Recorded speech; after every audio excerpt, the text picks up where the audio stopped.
அக்கா வீடு கோபாலபுரம். கோபாலபுரத்தில் அவங்க கூட்டு குடும்பமாக இருந்தாங்க. அக்கா அவங்க தமிழரசு இருக்காங்களா, அத்தானுடைய தம்பி அவங்க. ஒரு காலத்தில் அவங்க அழகிரி சார், அவங்க பெரியத்தான் அவங்களும் அங்கே தான் இருந்தாங்க. அதுக்கப்புறம் தான் அவங்க மதுரைக்கு போனாங்க. கலைஞர் மேலே மாடியில் இருப்பார். எங்கள் அத்தை இருப்பாங்க, அவங்க இருப்பாங்க. தயாளம்மான்னு சொல்லி அவங்க அத்தை இருப்பாங்க. எல்லோரும் கூட்டு குடும்பமாக இருந்தாங்க. அந்த ஹாலில் தான் அவருக்கு டிவி, பொதுவாக டிவி வச்சுருப்பாங்க. நாங்கள் எல்லோரும் சேர்ந்து ஒன்றா பார்ப்போம். உள்ளுக்குள்ளே கோபாலபுரத்தில் அந்த கடைசியில் அப்படியே நேராக போனீங்கன்னா தளபதி முதல்வரோட ரூமு. அதில் தான் அவங்க அக்கெல்லாம் உதயா, செந்தா எல்லாமே, சிந்து எல்லாமே அந்த ரூமில் இருப்பாங்க. எனக்கு சைடில் ஒரு ரூம் ஒன்று இருக்கும்.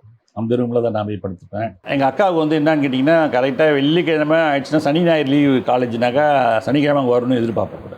அதில் ரொம்ப பாசமாக இருப்பாப்புல. சில நாள் நான் போக மாட்டேன். சனிக்கிழமை போகாமல் ஹாஸ்டலே இருந்துருக்கும் போது எனக்கு ஃபோன் வரும். அப்போல்லாம் அந்த கால் லேண்ட்லைனில் 50 பைசா போட்டு பேசுகிறது தான், நம்ம இங்கேருந்து பேசுகிறது தான்.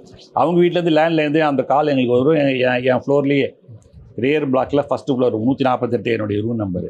கரெக்டாக பார்த்தீங்கன்னா சனிக்கிழமை காலையில் 10 மணிக்கெலாம் ஒரு கால் வந்துச்சுன்னா, உங்கள் அக்காக்காக தான் கூப்பிட்றாங்க. கரெக்டாக என் ரூமில் உள்ளவங்க சொல்லுவான், தம்பி நீ போலில்லை, அக்கா கூப்பிட்றான். அதுமாரி இப்போ ஃபோன் எடுத்து, தம்பி ஏன்பா வரல அப்படின்னு, வந்துடுறேங்க்கா வரேங்க்கா, மதியானம் சாப்பாடு வந்துடுப்பா அப்படின்னு பார்ப்பேன்.